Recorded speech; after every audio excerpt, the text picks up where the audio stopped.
கிறிஸ்துவுக்குள் பிரியமான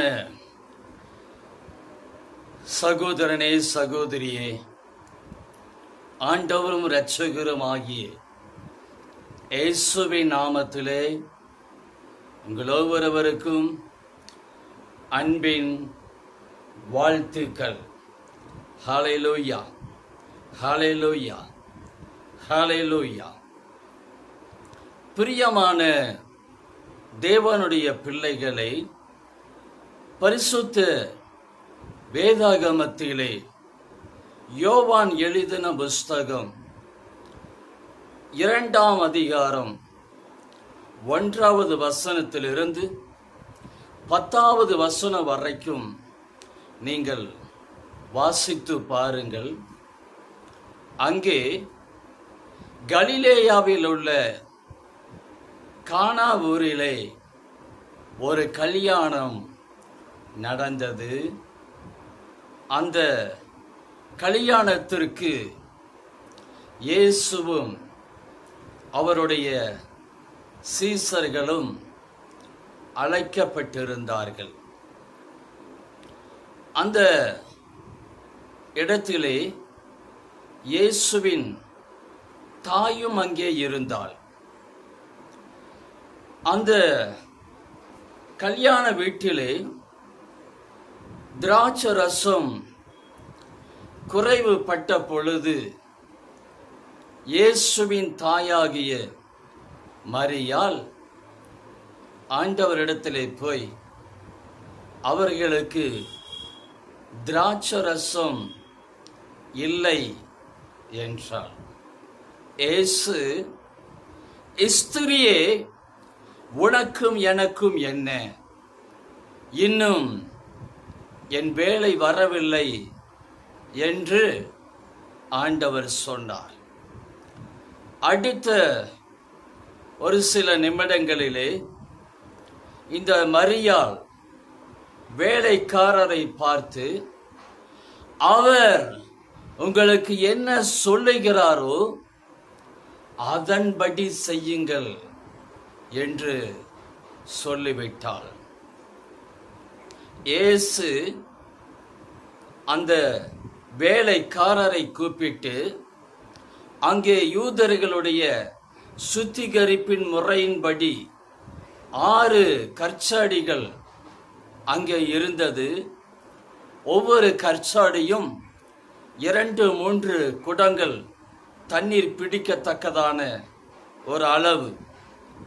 அந்த கற்சாடி நிறைய தண்ணீரை நிரப்பும்படி இயேசு அவர்களுக்கு, வேலைக்காரர்களுக்கு சொன்னார். உடனே அவர்கள் தண்ணீரை அந்த கற்சாடிகள் முழுவதும் நிரப்பினார்கள். நிரப்பின உடனே அந்த இயேசு கிறிஸ்து அந்த வேலைக்காரரை பார்த்து, இந்த தண்ணீரை மொண்டு கொண்டு போய் பந்தி விசாரிப்புக்காரரிடத்திலே கொடுங்கள் என்று சொன்னார். அவர்கள் அதை மொண்டு கொண்டு போய் கொடுத்த உடனே அந்த சுவையான ருசியான திராட்சை ரசம் அந்த வேலைக்காரருக்கு அது எங்கே இருந்து அந்த ருசியான திராட்சை ரசம் வந்தது என்று அவர்களுக்கு தெரியும். ஆனால் பந்தி விசாரிப்புக்காரர்களுக்கு தெரியவில்லை. அவர்கள் அதை ருசி பார்த்த பொழுது மணவாளனை அழைத்து எல்லா பக்கமும் ருசியுள்ளதை முதலாவது கொடுத்துவிட்டு பிறகு ருசி இல்லாததை கொடுப்பார்கள். ஆனால் நீரோ ருசியுள்ள இவ்வளவு மதுரமான திராட்சை ரசத்தை வைத்திருந்தீரோ என்று அவர்கள் ஆண்டவரை பார்த்து கேட்டார்கள். என் அன்பு தேவ பிள்ளையே, இதுதான் கானா ஒரு கல்யாணத்திலே இயேசு செய்த முதலாவது அற்புதம். இதுதான் முதலாவது அற்புதம். தேவ பிள்ளைகளே, இதிலிருந்து கர்த்தர் நமக்கு என்ன கற்றுக் கொடுக்கிறார் என்று பார்ப்போம். ஆனால் பிரியமான தேவ பிள்ளைகளே, உங்களுடைய குடும்பத்திலே தேவனுடைய கிருபையினால ஒரு நன்மையான காரியம் ஒழுங்கு செய்யப்பட்டால், ஒரு மங்களமான காரியங்கள் ஒழுங்கு செய்யப்பட்டால், ஒரு சுப காரியங்கள் ஒழுங்கு செய்யப்பட்டால், ஒரு பிறந்த நாள் பங்கன் ஒழுங்கு செய்யப்பட்டால், அல்லது ஒரு திருமண நாள் பங்கன் ஒழுங்கு செய்யப்பட்டால், வேறு எந்த ஒரு விசேஷமான விழாக்கள் பங்கன் நம்முடைய குடும்பங்களிலே நாம் ஆயத்தம் பண்ணும் பொழுது ஒன்றை நாம் செய்ய வேண்டும். எத்தனையோ சொந்த பந்தங்களை அழைக்கிறோம், எத்தனையோ நண்பர்களை அழைக்கிறோம், பெரிய பெரிய விஐபிகளை அழைக்கிறோம். ஆனால் இயேசு கிறிஸ்துவை நம்முடைய குடும்ப பங்கனிலே நீங்க வாருங்கப்பா என்று அவரை நாம் அழைப்பது கிடையாது. இரண்டாவது, இந்த மரியாள் என்ன சொன்னால், சீசர்களை பார்த்து அவர் உங்களுக்கு என்ன சொல்லுகிறாரோ அதன்படி செய்யுங்கள் என்று. கிறிஸ்துவுக்குள் பிரியமான தேவ பிள்ளைகளே, நம்முடைய குடும்பங்களிலே எந்த ஒரு காரியத்தை, நன்மையான காரியங்கள், மங்களகரமான காரியங்கள், சுப காரியங்கள் ஏற்படுத்தும் பொழுது ஆண்டவருடைய சமூகத்திலே கேட்க வேண்டும். ஆண்டவரே, இது உமக்கு சித்தமானதா? ஆண்டவரே, இது உமக்கு சித்தமானதா என்று ஆண்டவரிடத்தில் கேட்க வேண்டும். ஆண்டவர் என்ன சொல்லுகிறாரோ அதன்படி செய்ய வேண்டும். ஆண்டவர் சொல்லாத காரியத்தை ஒரு நாளும் செய்யக்கூடாது, ஏற்படுத்தக்கூடாது. மூன்றாவதாக, அந்த வேலைக்காரர்களிடத்திலே ஆண்டவர் என்ன சொன்னார்? அந்த கற்சாடிகளிலே தண்ணீரை நிரப்புங்கள் என்று சொன்னார் அல்லவா? வேலைக்காரர்கள் உடனே கீழ்ப்படிந்து தண்ணீரை நிரப்பினார்கள். ஏன் ஆண்டவரே தண்ணீரை நிரப்ப சொல்லுகிறீர்? எதற்கு, ஏன், எப்படி என்று அவர்கள் கேட்கவில்லை, கேள்வி கேட்கவில்லை, உடனே கீழ்ப்படிந்தார்கள்.